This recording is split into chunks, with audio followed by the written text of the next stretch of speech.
नमस्कार, आप देख रहे हैं नेक्स्ट स्पिरिचुअल। आपके साथ मैं हूँ रीना। शिवजी से विवाह के संबंध में पार्वती जी का मन टटोलने और शिवजी के प्रति समर्पण की बात सुनकर सप्तऋषि हृदय से प्रसन्न हुए। अब सप्तऋषि खुशी खुशी पर्वतराज हिमाचल के पास पहुंचे और अब तक का सारा घटनाक्रम बताया। तो कामदेव के भस्म होने की बात सुनकर उन्हें दुख, रति के वरदान की बात सुनकर उनका दुख खत्म हो गया। सप्तऋषियों के जाने के बाद हिमाचल के श्रेष्ठ मुनियों को आदरपूर्वक बुलाकर उनसे शुभ दिन और नक्षत्र और शुभ घड़ी का विचार करने के बाद वेद विधि के अनुसार शीघ्र ही लग्न का निश्चय कर लिखवा लिया गया। लग्न पत्रिका लिखवाने के बाद पर्वतराज ने उन्हें सप्तऋषियों को थमकाते हुए उनके चरण पड़ गए। पर्वतराज ने उसे सप्तऋषियों को थमाते हुए उनके चरण पकड़ लिए। उनसे विनती करते हुए हिमाचल ने कहा कि अब आगे का काम आपको करना होगा। सप्तऋषियों ने वह लग्न पत्रिका ले जाकर सीधे ब्रह्मा जी को दी तो वे अपनी जिज्ञासा नहीं रोक सके और उसे बांटने लगे। पत्रिका पढ़ते हुए उनकी मानसिक प्रसन्नता उनके चेहरे से दिख रही थी।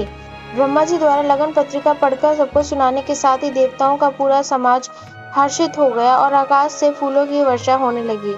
बाजे स्वतः बजने लगे। देशों दिशाओं में मंगल कलश सजा दिए गए। सभी देवता अपने वाहनों और विमानों को सजाने लगे। इसके साथ ही सबका कल्याण करने वाले मंगल शकुन होने लगे और अप्सराएं भी प्रसन्नता से गाने लगी। इधर शिवजी के गण उनका श्रृंगार करने लगे। जटाओं का मुकुट बनाकर उस पर सर्पों का मोर सजाया गया।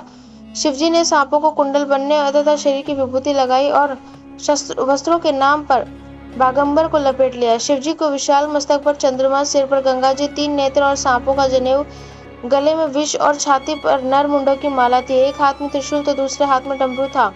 शिवजी ने दूल्हा बनकर बैल पर सवार। देवांगनाएं बोली कि इतने सुंदर वर के योग्य दुल्हन इस संसार में कहीं नहीं होगी। अगर आपको हमारी ये जानकारी अच्छी लगी हो तो कमेंट कर जरूर बताएं। वीडियो को लाइक और शेयर करना ना भूलें और हमारे आने वाले वीडियोस के अपडेट पाने के लिए चैनल को सब्सक्राइब करें, साथ ही बेल आइकन दबाना ना भूलें।